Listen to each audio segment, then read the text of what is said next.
On today's show, we'll break down what became a narrow loss from the Hawks at home against the New York Knicks on a Wednesday evening. We'll touch on all of what transpired from what might cost the Hawks this game on the defensive glass in particular to what was good, what was somewhere in the middle, and more. All of that is on the way.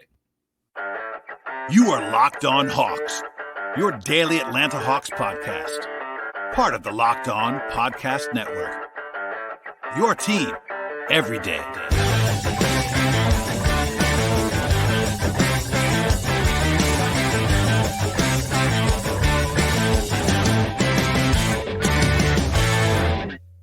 Hello, friends. Welcome to episode 1589 of the Locked On Hawks podcast. I am your host, Brad Rowland, coming to you on a Wednesday evening into Thursday. And today's show is brought to you by the folks at Jase Medical. Empower yourself when you purchase a Jase case, providing you with a personal supply of 5 antibiotics to treat 50-plus infections. Get yours today at jasemedical.com. That is Jase Medical.com. I also want to tell you at the top of the podcast and really encourage you to make us your first listen each and every day on this show. You can find us anywhere you get your podcasts, places like Apple and Spotify on the audio side. And we're also on YouTube over there on the video side. And today's show will focus on what became a 116-114 home loss for the Hawks against the Knicks on Wednesday. That pushes the Hawks down to, 6-5 on the season. They've now lost 2 of the last 3 games, and they're also, unfortunately, 2-3 at State Farm Arena this year. Also, this is the second time the Hawks have lost to the Knicks already in the same building in the first 11 games, and both those games were at home. It was a tough spot for the Hawks schedule-wise, having a back-to-back with travel. I know I am absolutely exhausted, having been in Detroit on Tuesday, but it is what it is. Knicks on full rest. That perhaps contributed to things for sure, but the Hawks just did not execute down the stretch of this game, and they were down as many as 13 points in the first half. They did build a 7-point lead, actually, in the fourth quarter, although they held that lead very, very briefly. And once it evaporated, the Knicks were able to execute better than the Hawks down the stretch of this contest. Even without R.J. Barrett, who's one of their better players, the Knicks had the edge at the end of this one. So the Hawks were – I'll just say this at the top of the podcast. The Hawks were 1-point favorites, according to the folks at FanDuel at tip-off. And the Hawks lost this game by 2 points. Now, is that great? No, it is not. But I'll just lead with this now, and I'm sure I will bother some folks with this statement. This is not a loss that you want to overreact to. And I saw a lot of that. And sure, I understand the emotions of it. It's a game that the Hawks probably should have won had they played better in a couple of key areas. I'm not saying otherwise. And certainly – don't hear what I'm not saying. This is a game that was certainly frustrating in a lot of different aspects, but it is also the 11th game of the season. The Hawks are in just fine shape. The Knicks are a pretty good team, and yes, it was not a fun loss at all. But I already counted on a couple times already this year. The Hawks have had worse losses than this, but perhaps the reactions boiled over a little bit more because it was more of a primetime kind of game, big time opponent, et cetera, et cetera. So anyway, beyond that, I will just lead with this: the defense was just not good enough in this game on the whole, and the possession battle was the single biggest difference in the game. Quinn Snyder, in his lead address to the media after the game, pre any questions, started with that, and I agree with that takeaway. It was just really the biggest thing was by far, and again, by far, I stress this, and this was the biggest issue in this game, was the Hawks not being able to win or even maintain a decent place in the possession battle. And when I say that, I mean that the Knicks grabbed more than 40% of their missed shots on the offensive glass in this game. They had 14 offensive rebounds for 21 second chance points. And yes, the Knicks are the best offensive rebounding team in the entire league. So you're going to give up some stuff to the Knicks. No question about that. Mitchell Robinson is probably the best individual offensive rebounder in the league. Their backup center, Isaiah Hartenstein, is kind of a beast there as well. Julius Randle is physical. Josh Hart's a great rebounder from the forward spot. All that said, hats off to the Knicks. They did a good job in this area. But you just cannot overcome that level of disparity without crazy shooting. In fact, this is a series of crazy stats in this game, and I'll lead with here. The Hawks actually won the turnover battle in this game, and the Hawks shot incredibly better, I should say, a lot more, let's just say, than the Knicks in this spot. Again, the Hawks won the turnover battle, which means that's like half of the possession battle is taking care of the ball. And they still ended up with 12 fewer shooting possessions than the Knicks in this game. So the Hawks shot the ball decidedly better than the Knicks and still lost this game because of that possession battle. It's that simple. If you watch this game, it was pretty obvious, even without the stat sheet. But if you have the stat sheet, it was even more glaring. The Knicks came into this night dead last in the league in 2-point shooting. And again, in this spot, they were really bad at 2-point shooting. They shot 48% on twos in this game. It should be borderline impossible to give up what became a 123 offensive rating to a team shooting 48% on twos. Because, yes, you could just be insane on threes, and they did shoot the ball well, but it wasn't like absolutely out of this world either. And the Hawks just could not get enough rebounds and stops as a result. Yes, the Knicks shot 16 of 34 from three. That is a very, very good number. Not a ton of attempts, but making 16 of them, shooting 47% from three, that is certainly part of what transpired in this game. And a lot of that is tipping your cap. The Knicks took some really tough shots and made some tough shots. The Hawks did allow a couple of, probably more than a couple of good open looks to the Knicks in this game. And I actually pulled the data on this. In the 2 games against the Hawks this year, the Knicks are shooting 46% from three. They have made 36 threes in the 2 games against Atlanta. Again, 46% from three.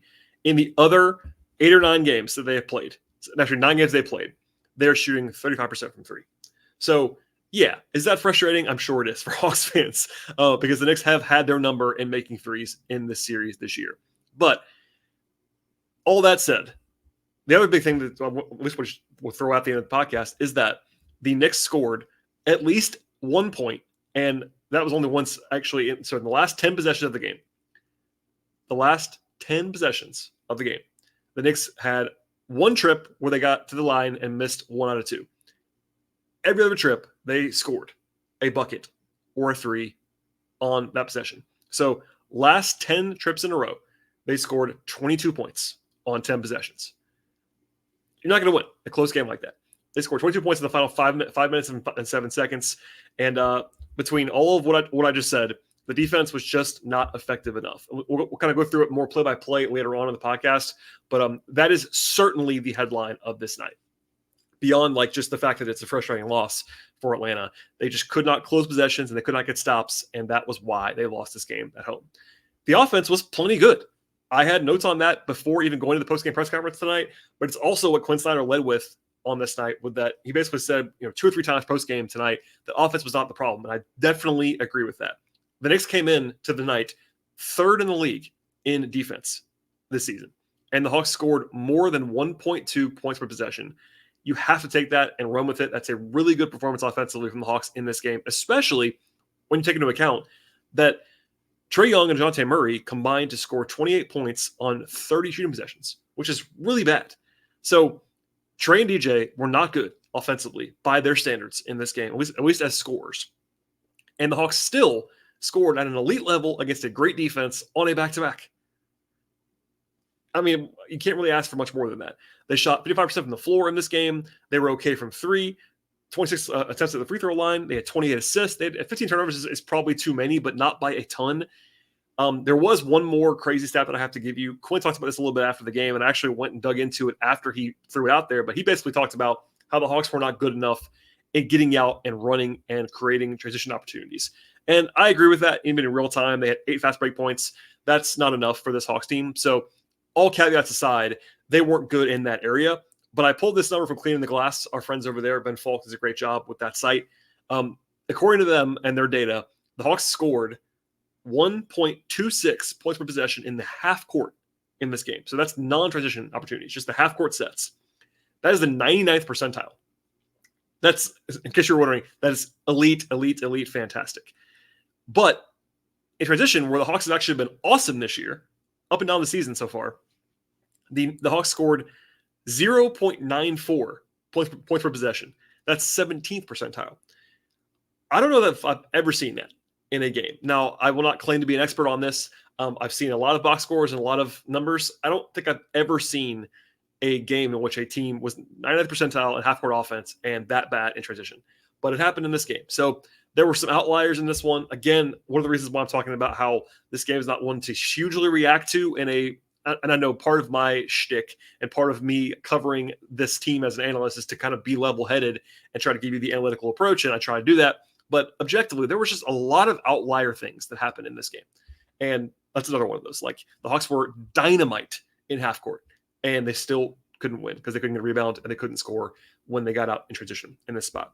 So we'll have much more on what transpired in this one, top to bottom, how the game flowed, how the Hawks were down early, and how the Hawks made a big comeback in the second half, only to have it slip away. But big picture, again, the defense was not good enough, rebounding in particular, and possession battle.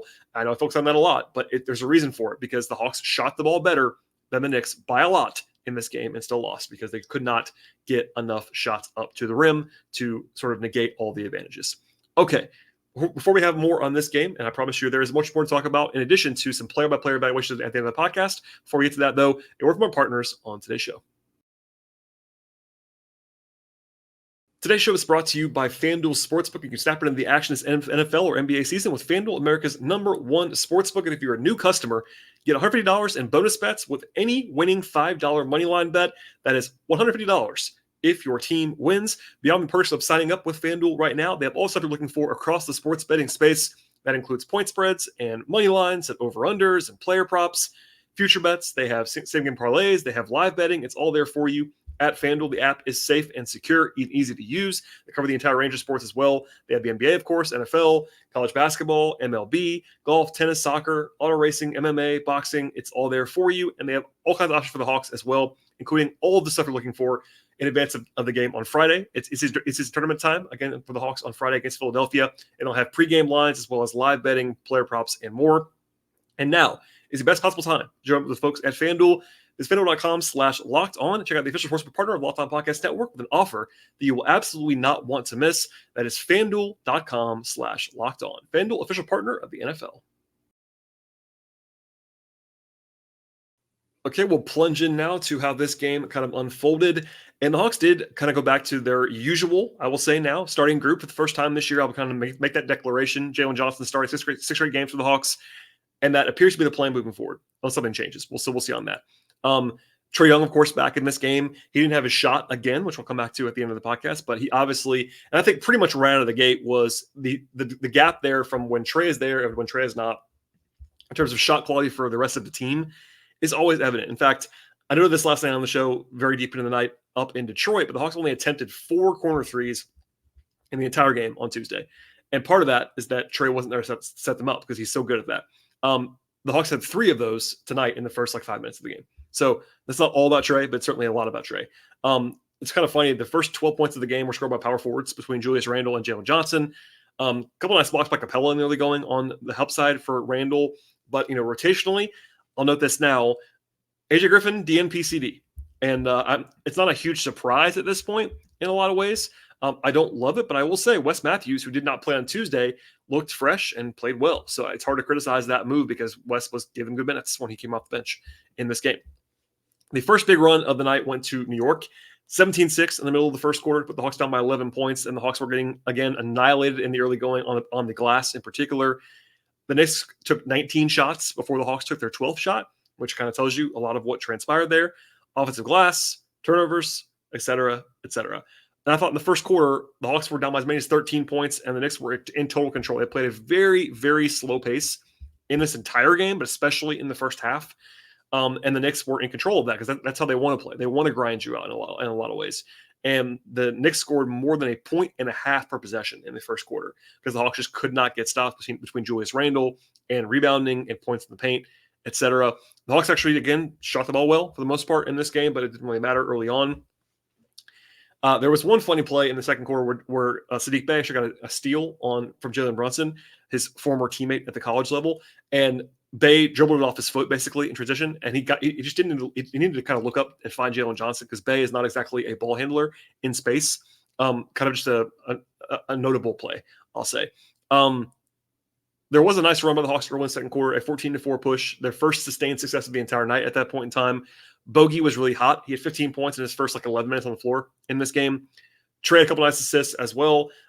Actually, Okongwu had a beautiful DHO, kind of fake DHO handoff play and then blew the layup kind of funnily. He got caught in the middle between dunking it and laying it in, and the result was that uncertainty was a missed shot at the rim. Actually, the Hawks had 2 different 14-4 runs in the second quarter, and they led the game briefly by 1 point at the end of the first half. They forced some turnovers defensively for the first time in a while. In fact, they forced 0 of them in the first quarter, and they got much more of them as the game went along. Bey had 9 points. In fact, Bey and Bogey combined for 19 points in the first 8 minutes of the second quarter. And the Hawks were kind of back in the game at that point in time. After being down again by 13 in the first half, they were down by 1 at the end of the first half.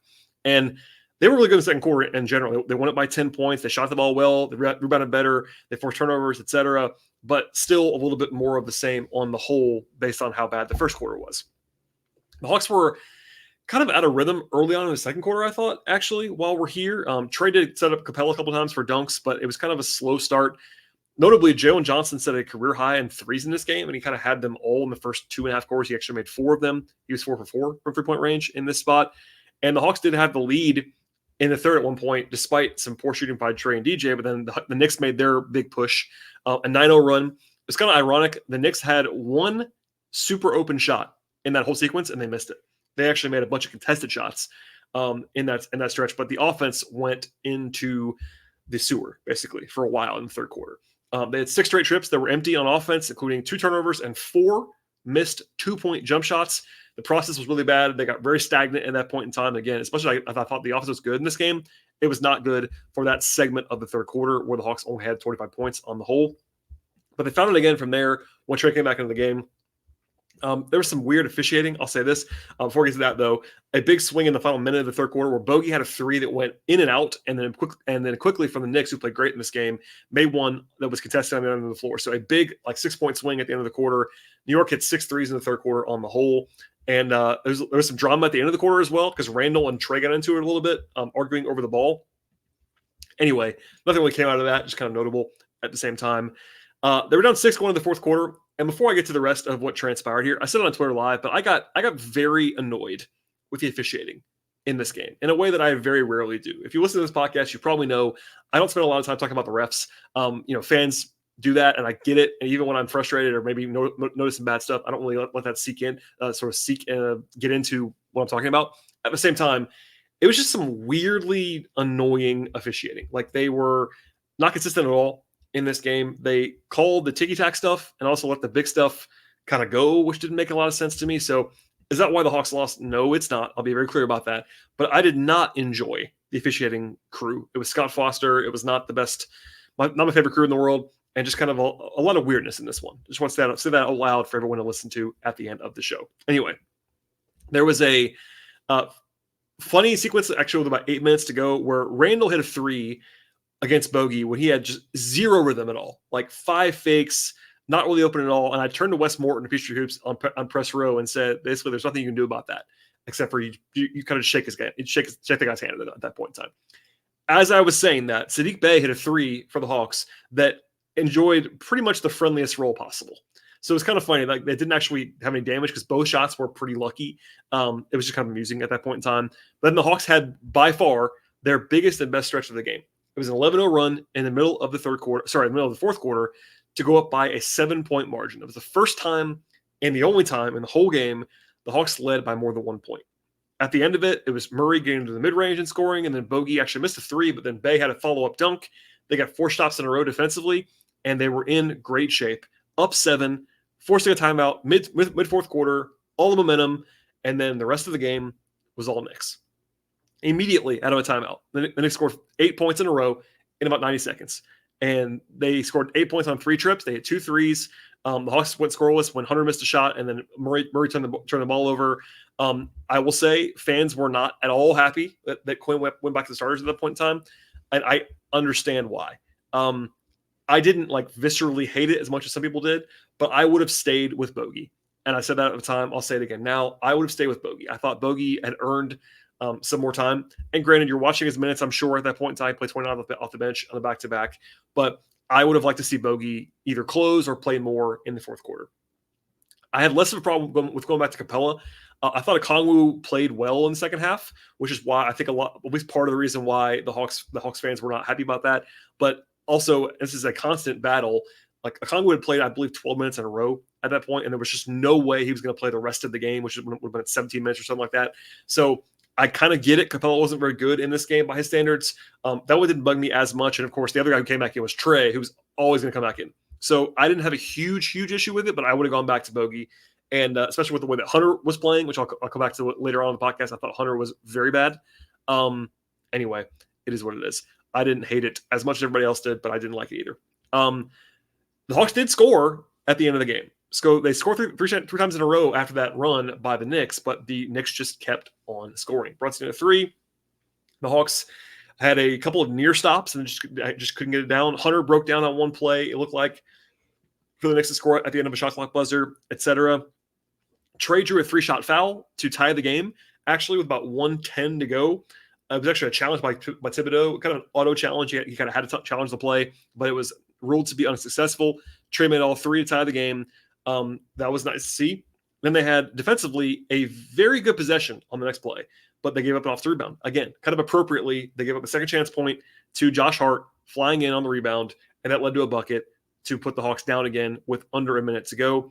Then Trae drew a foul with 30 seconds on the clock, made the first one, and missed the second one. And look, he actually talked to me after the game and said it was kind of on him that, that he missed that free throw. I don't know if they win the game if he makes it, but it's notable. Like Trae, it's kind of weird that he was 7 of 9 in the game, so he missed 2 in the game. And Trae's an excellent foul shooter, but that was a big one. Like it would have tied the game, he missed it, and there you go. Just throwing that out there. And then Brunson beat Hunter very badly for a mid-range jump shot to put the Hawks down by 3 with 18 seconds to go. I'll stop here and just say we'll have more Hunter later on. I did not understand Snyder's adjustment or change to put Hunter on Brunson so much in the fourth quarter. Murray, I thought, did a capable job on Brunson in the game for the most part. And Brunson was not great in this game. He made 6 threes, but he was not good from 2-point range. He was 2 of 9. But I thought that Hunter clearly didn't have the answers on Brunson. And Hunter has struggled more against like smaller guards this year. So I didn't love that decision. I'd love to know more about why they made it. But anyway, that was just one that I was questioning a little bit out loud. After that, they're down by 3. They went to bogey in that spot. Murray gets a layup quickly, which I'm okay with. Like there's differing opinions of like the quick 2, but it was a layup, so it's fine to kind of take it. Murray then almost got a steal on Randall in the backcourt, but didn't. And on the process, unfortunately, he did not even foul Randall, which led to an outlet pass to Quickly, who is a much better free throw shooter than Randall is. Quickly is elite at the line, actually, unfortunately for the Hawks. They fouled him with 9 seconds to go. Folks were asking about an 8-second call. It was not one. It was close. It was within about a second or so, and I think Quinn said that after the game as well. Maybe traded. I can't remember who it was post game, but it wasn't a missed call. They were about a second short. Anyway, they had to foul Quickly. He made both, and then coming out of a timeout, they set up Bogey, and Bogey missed about a 29-footer very badly. And look, that's a shot he can make, but it was a very low percentage shot. And he didn't need to shoot it that quickly. I will say Trae said after the game that the play was for Bogey to catch and shoot. So I'm not sure if that was exactly what they wanted to happen there, but that was a very low quality look. And Bogey missed it badly. Now, it was probably over then, you would think, but then the Knicks couldn't get the ball in bounds. That was a nice break for the Hawks at that point in time. Brunson, basically, they get a free possession. The Hawks did when they were kind of feeling they were dead, but smartly, Brunson fouls Murray, not allowing the Hawks to get the shot off from 3. Murray makes the first one, and with like 4 seconds to go, he tries to miss the second one on purpose, and then he commits a lane violation. And there was no real, like sometimes those get missed, but if you watch the playback, like it was not controversial. He obviously lane violated. So from there, it was kind of academic, but I said it once before. I'll just end this segment on this particular note. The Knicks scored on the last 10 possessions of the game. So the Hawks did it very well in the first 7 minutes of the fourth quarter. They held the Knicks to 7 points in 7 minutes to go up by 7 points in the game. They were up 101-94. And the last 5:07, they gave up 22 points on 10 possessions. And, there you go. That's why the Hawks lost this game. They were unable to get stops. And a few of those were second chance opportunities, which again was kind of a microcosm of the night. And Atlanta was not good enough defensively, and that was clearly what transpired in this spot. All right, we'll have more on the player-by-player stuff in a second, but first, a word from our sponsors on today's podcast. Today's show is brought to you by Jase Medical. We spend a lot of time talking together, you and I. When you listen to this podcast, we get fired up together on wins and frustrated on losses, as we did tonight in a lot of different ways. We talk about who starts and who sits and dive deep on basketball together. And I'm thankful for that connection that I have with listeners and viewers to this podcast. And today, I want to chat with you about things a little bit more personal. I've learned now that you can get a 1-year supply of certain medications, all kinds of things that you desperately need from the folks at Jase Medical. That includes ED stuff and natural disasters and supply chain issues. Bring on all of it. Don't worry, you're covered. You don't have to worry about whether you actually can refill your generics and prescriptions, and it's all possible because of our friends at Jase Medical. JaceMedical.com is the place to receive your 12-month supply of your daily medication. And remember, use that promo code LOCKEDON to check out for a discount as well. They have all kinds of rave reviews about Jase Medical, folks being thankful for their services and supply chain issues being cut in half and all that stuff. It's all right there. It's safe. It's secure. JaceMedical.com brings you all of what you're looking for at a lower price than local pharmacies, and they recommend it. I definitely recommend it for you as well. If you or someone that you love can look for some peace of mind this year by having a year's supply of any daily medication, go to JaceMedical.com, see if it's offered for you. And when you get there, use the promo code. It's locked on for $20 off your purchase with Jase Medical. Check it all out today at JaceMedical.com. All right, and to the player stuff at the end of the podcast, as we always do. If you're a new listener, this is our usual protocol post-game. Talk about all the guys who appeared for Atlanta. Again, a 9-man group that played in this game. Wes Matthews was certainly the 9th of 9. He played 10 minutes off the bench. He's actually still perfect from three-point range as a member of the Hawks. He's 3 for 3. Shots to Wes Matthews. I thought he played well, actually, off the bench. Beyond that, three-point shooting. But 3 points in 10 minutes, plus 2, 3 rebounds, had an assist and a steal, played good defense, 2 fouls. But I thought he gave them good minutes, and that's all you can ask for that veteran coming off the bench. Bogey had a big game, 28 points in 29 minutes for Bogey. He was very good. 4 of 4 on twos, 4 of 11 from 3.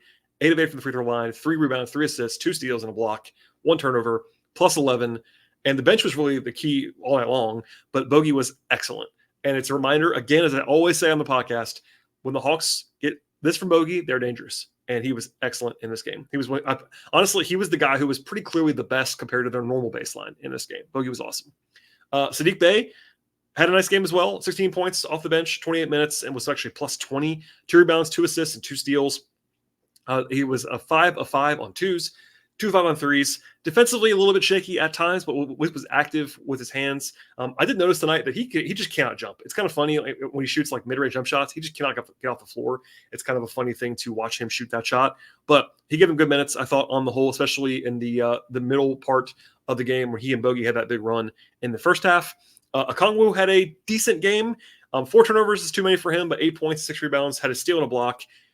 It's a tough matchup for Okongwu because Robinson and Hartenstein for the Knicks are huge and they're active. But Okongwu gave them good minutes in the second half in particular, I thought. And, he was fine. He wasn't fantastic, but he was fine.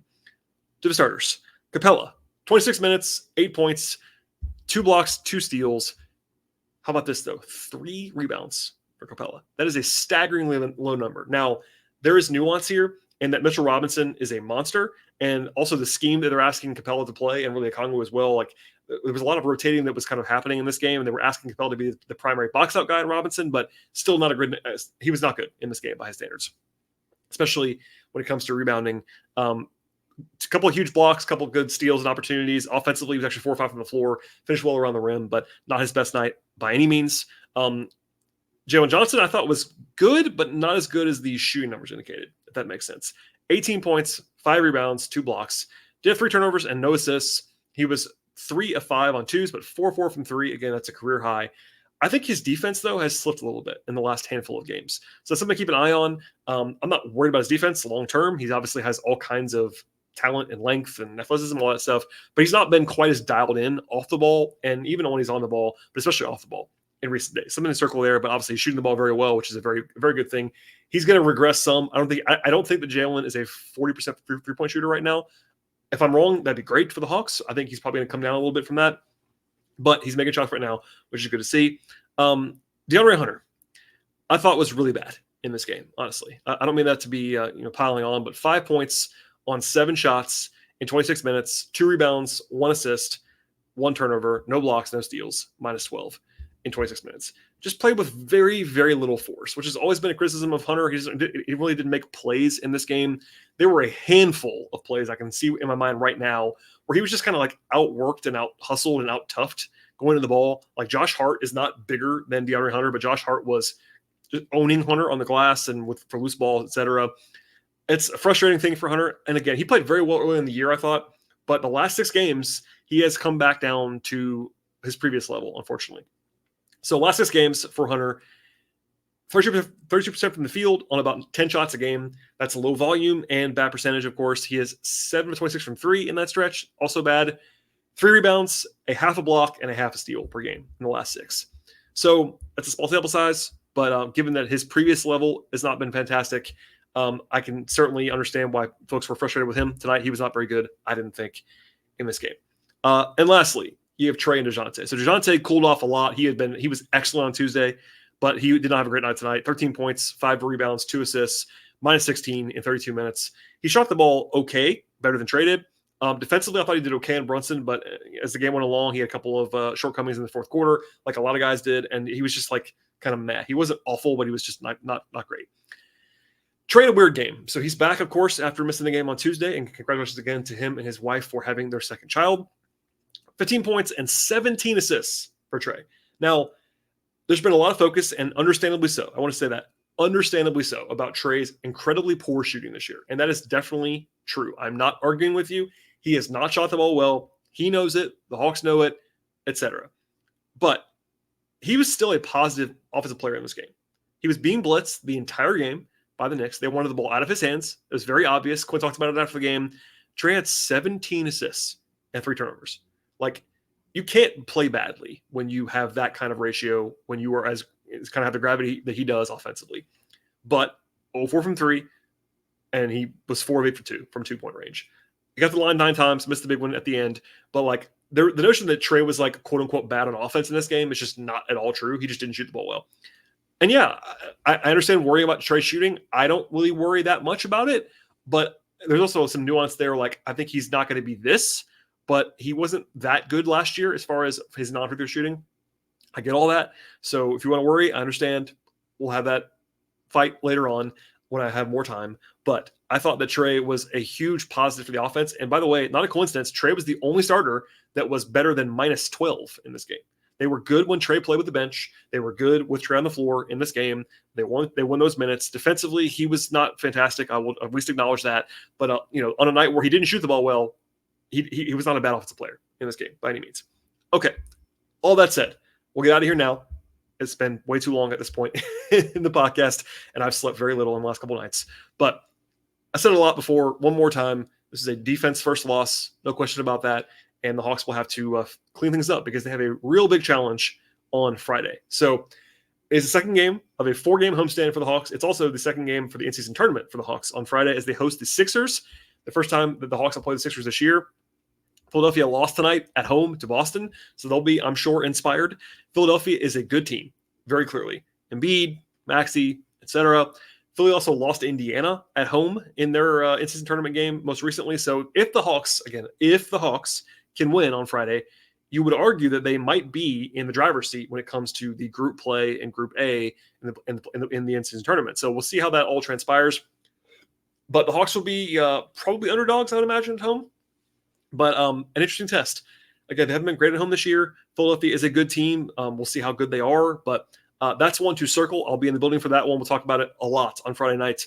But in advance, that'll be a lot of fun to sort of dig into, especially after coming off this frustrating loss for the Hawks at this point. All right. That's all I have on this game today. One more reminder, as I have been the last couple of weeks, there is some extra content in the audio-only feeds of this podcast. So just know that that's coming from the folks at Locked On Sports Atlanta and from the Locked On Podcast Network. I'm still here doing my thing as always, but some extra content for you in the audio feeds. Also, please subscribe to the podcast anywhere you get your podcasts, places like Apple and Spotify and Google and Overcast on the audio side, as well as YouTube on the video side, where you also can like the show and subscribe and tell a friend and share all that fun stuff. I really appreciate all of that. Follow the show on Twitter at Locked On Hawks. Follow me there if you'd like to at BT Rowland. Also write about the Hawks regularly at patreon.com/BT Rowland. One more time, please subscribe to the podcast and find a friend that is a Hawks fan in your life and share the podcast with them. I really appreciate all of that. I will sign off now after a couple of crazy days in Hawksland. 1 win on the road, 1 loss at home. And we'll have much more coming up later on in the week, especially when it comes to after the game on Friday between the Hawks and the Sixers. Stay tuned, and we'll see you all next time.